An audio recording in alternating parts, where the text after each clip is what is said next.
Өлкөнүн тышкы карызы 4 миллиард 106 миллион долларды чапчайт. Бересенин басымдуу бөлүгү 1 миллиард 775 миллион доллары Кытайдын экспорт-импорттук банкына туура келет. Өзгөчө өлкө карызынын 41%дан ашыгыраагын түзгөн Кытайга болгон бересе өтө кооптуу деген пикирлер арбын. Себеби буга чейин Кытайга олчойгон карызга батып төлөй албай калган өлкөлөр генин же кымбат жерлерин алдырып жиберген учурлар бар. Шри-Ланка Хамбантота портун Кытайдын мамлекеттик компаниясына өткөрүп берүүгө аргасыз болгондугу айтылып келет. Ал эми Пакистан ири суммадагы карыздын айынан Гвадар тоосун ижарага берген. Кыргызстан Кытайдын Эксим банкынан алгачкы 5 миллион долларга чукул насыяны 1992 жылы алган. 2000 жылга чейин ал карыздан толук кутулган. 2001 жылы кайра акча алууга мажбур болгон. 2009 жылдан баштап Кыргызстандын Кытайга болгон карызы тездик менен өсүп кеткен. Ал кезде карыздын жалпы көлөмү 47 миллион доллар болчу. 2010 жылы карыз 150 миллион долларга жетип, андан ары көбөйө баштаган.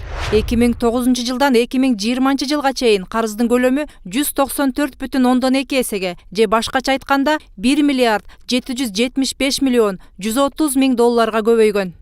Ошол эле Африканы алалы, ошол эле коңшу Тажикстанды алалы.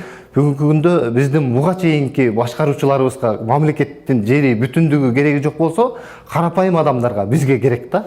Мисалы үчүн Кытай кайсы тарапка кызыгышы мүмкүн? Ошол эле ат башынын Аксай арпасы, көлдүн сырты, Сары Жаз, Алай жерлери да. Бул карапайым адамдардын мал багып жан сактап аткан жерлери да.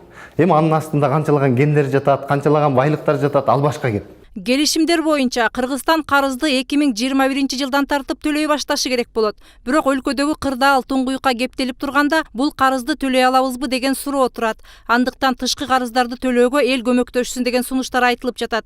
Өлкөдөгү аялдар кеңеши жана жоопкерлердин энелери коомдук бирикмелери тышкы карыздан кутулуу үчүн элден жапырт акча чогултуу демилгесин көтөрүп жатат. Ал эми коомдук активист Сураган Босунбаев өз алдынча демилге көтөргөн. Ал демилгесин ишке ашыруу үчүн элдик фонд ниетин билдирүүдө. Элибиз эми баягы такыр эле колу жери карап калган жок. Кыйын турмуштагылар да бар албетте. Бирок ошол колунда барлар баштап берсе, анан калганыбыз 100 сом болобу, 1 сом болобу жардам берсек деген ойда. Бүгүнкү күндө эң коркунучтуу карызыбыз бул Кытайдынка болгон карыз да. Башка өлкөлөрдөгү карыздар мындай сүйлөшүүгө келе ала турган, ыкка келе ала турган мамлекеттер же бир коомдук мамлекет мындай дүйнөлүк уюмдар да. Бүгүнкү күндө Кытайда өзүнүн карызын эч убакта мындай жеңилдетип кечип койгон факты жок болгон да эмес.